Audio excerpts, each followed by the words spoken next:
Hello there. In this video, I will show you how to set up the Intratec Power BI Dashboards. Before starting, make sure you have Power BI Desktop installed and are logged in with a valid Microsoft account. First, download the Power BI file. You can find the link in the video description. Open the Windows Explorer.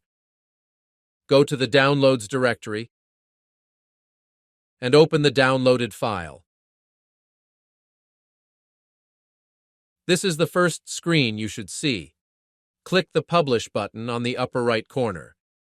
This will make the dashboard accessible on Power BI Online. Then, select a private workspace to publish the dashboard.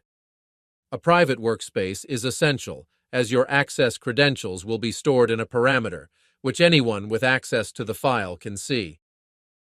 Click Select and wait for it to load. Now, on the pop-up window, click the first link to open the file in the browser. The dashboard is now published and ready to be used. Thank you for watching. Please watch the next video to learn how to use the dashboard to view sample data.